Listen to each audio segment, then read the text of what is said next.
Before I get into my dating advice, there's a question to be asked even before thinking about getting into a relationship in the first place. And that question is, why do I want to be in a relationship? Really think about that question. Why do I want a relationship at all? Now, I'm no expert in relationships, but I think there are two answers to these questions. You're either thinking in the long term or the short term.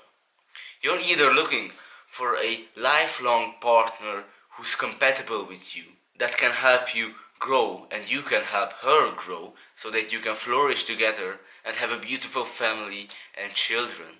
Or you want to get into a relationship because it feels good, because of short-term pleasure, because of sex, or because you're bored, thinking in the short term and thinking about what's in it for me.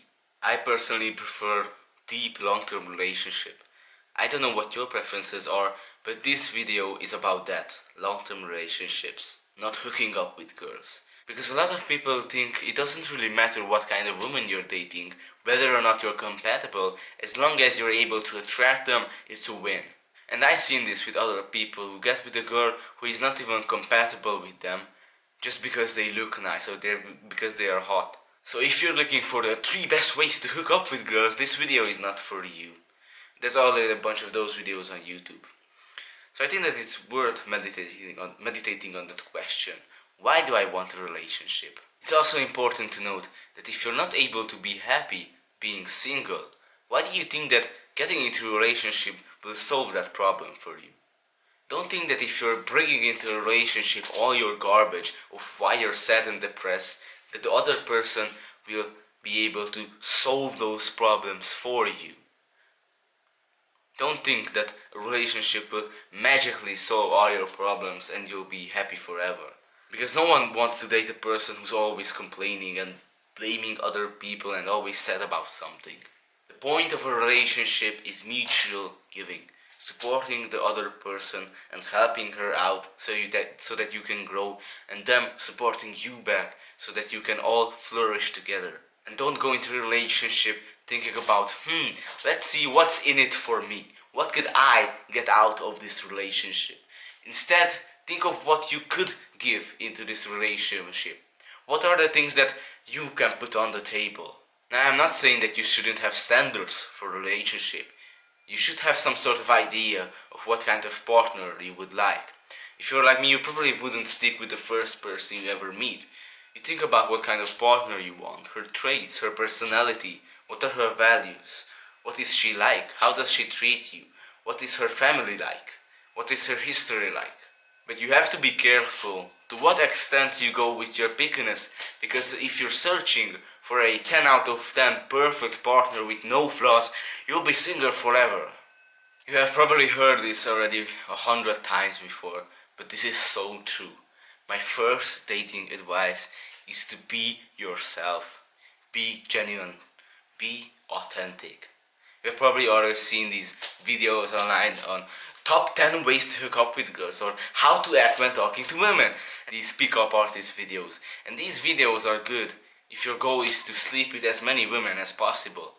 But it won't work for long-term relationships. By using these tactics you see in those videos, like stay mysterious or don't reply too quickly or act like you're always busy, do this, do that, talk like this, don't do this, you're pretending to be someone who you are not. You're not being who you are. And what do you think? What kind of girls will you attract when you pretend to be like that? Girls who are actually interested in you, of who you are, or girls who are attracted to that image that you built up, that personality, through following all those tactics and acting in a certain way so that you have a better chance of attracting that girl. Pretending to be this alpha male guy who doesn't give a shit. They won't be attracted to you. They'll be attracted to this image, this personality that you've built up. And after spending some time together, you will realize that she's not even compatible with you.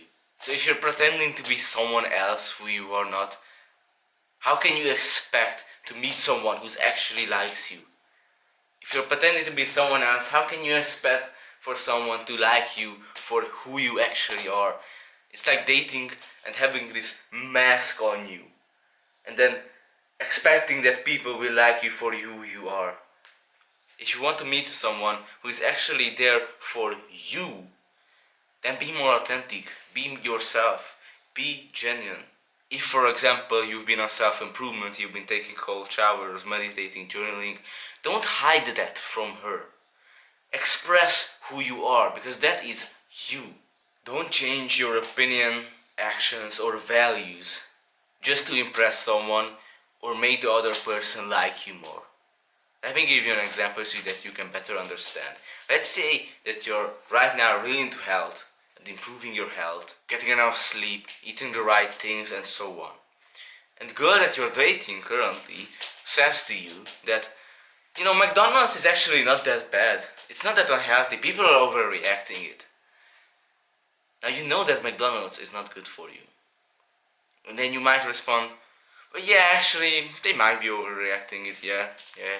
Now you're really into fitness. You're changing your opinion just so that you can agree with her and so that you can maybe increase your chances of getting with her by this much. And you're changing your opinion and what you stand for because of that. You're not being authentic. If you were authentic, you would tell her that no, McDonald's is not healthy for you. It's actually bad for your health. You wouldn't change your opinion just to make her like you more.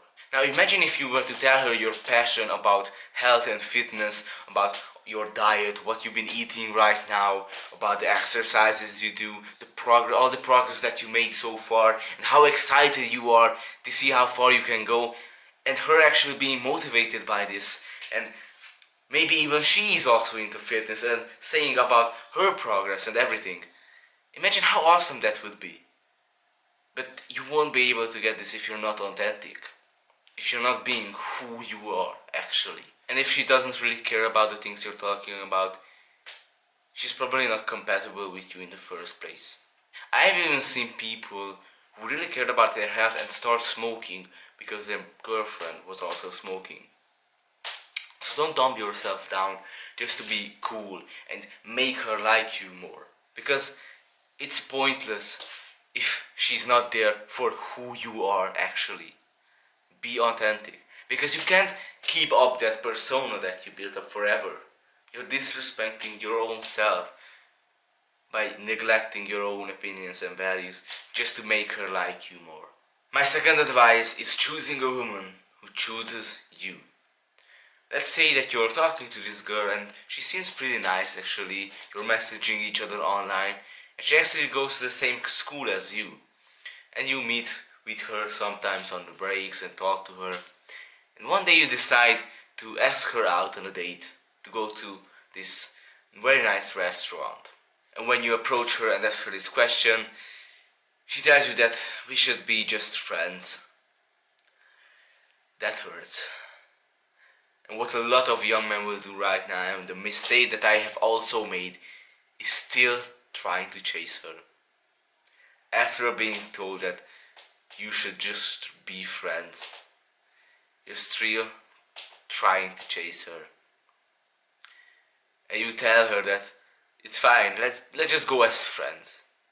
Now even if she decides, imagine how awkward would it be sitting in the restaurant and knowing that she doesn't like you and you're still chasing her. And it also feels kind of shit to do this. If you have experienced this, you probably know this, but when you do this, you feel like you're disrespecting yourself. You know that she's not into you, and you're still chasing after her. Choose a woman who chooses you. If she's not choosing you, if she doesn't really like you, why are you still there? Why are you still chasing her? If you're not 100% sure that she's super into you, then let her go. You can tell when she's not really into you and she's just there to be nice and not to hurt you. And when you can't tell whether or not she likes you or not, 99% of the times it's not because she's playing hard to get or playing sometimes some types of games. It's because she doesn't like you. So don't waste your time pursuing her. She's not for you. And what I think the best thing that you can do to help you with this is to have some kind of purpose. some kind of goal that you put before your relationship. And this purpose can be anything. It's your deepest desire. It can be getting money or earning plans or learning. It can be anything. It is your deepest desire. That is your purpose. This is your goal. And by putting that before your relationship, it's going to be easier for you to do this step. To choose a woman who chooses you and to not get stuck and chasing women who friend-zoned you and doesn't really like you. So if she is not into you, take the hint and leave her. My third advice is not rushing into relationships and making sure that the person you're talking with is compatible with you. I think that it's crucial that before you get into a relationship that you make sure that you actually like that person and she also likes you and you guys are compatible. Because imagine if you realize that you're not compatible while you're in the relationship. It's going to be way harder and much more painful to end things there. But if you realize that you're not compatible before getting into the relationship, it's going to be way easier to end things. So before you get into a relationship, get to know that person. Make sure that you like her and she also likes you and that you guys are compatible. Could you imagine staying with her for the rest of your life? And here it's really useful actually to have a description or an image of what you would like your future wife or your girlfriend to be like. And that's an actionable step. You can do this right now in 5 minutes if you want this video to be of any help for you. To take a piece of paper and write down your ideal wife. What do you want your wife to be like? And you can go into as much detail as possible, like her personality, her traits, how does she treat you, what is her family like, her history, her values, what does she look like. You can go into detail. And after you have written this down, don't get into a serious relationship until you have found a woman who matches most of the things that you wrote down. Now this may sound crazy, but what is the alternative? To get into a relationship who you know is not right for you and you're not compatible with them. It's completely pointless to get into a relationship that you know is going to end. You're hurting yourself and the other person. I made a whole different video about sleeping with a bunch of women and about where I go into more detail and more depth into this topic. So if you want to see that, there will be a link in the description. So before you get into a relationship, make sure that you actually like that person and you are compatible with them, and don't rush things. Now here are some very important questions that I think everyone should ask themselves before getting into a relationship.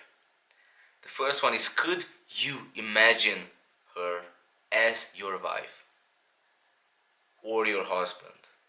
Could you imagine your partner as your wife? And now you can tell just by one look whether or not she's going to be your wife or not. And don't bullshit yourself. Deep down, you know whether or not you can imagine her as your wife or not. You can tell. Now another very important question, very good question also, is, could you imagine her raising your children? Could you imagine her raising your children? That is also a very good question to ask.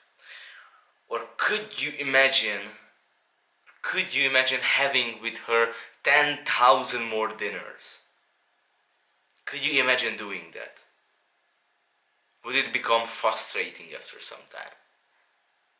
Could you imagine that? Because about 10,000 dinners, that's about how much dinners you're going to have if you're thinking about a long-term relationship. I think it's worth thinking about these questions. And if the answer to them is no, thinking about relationship overall. I hope this video was helpful for you and I could help you with something.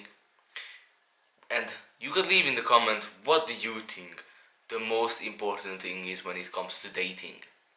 And you can also leave in a comment like video requests of what do you want me to do videos about. You can also do that. So I hope this video was helpful for you. It would mean a lot if you subscribed or liked the video. Have a great day.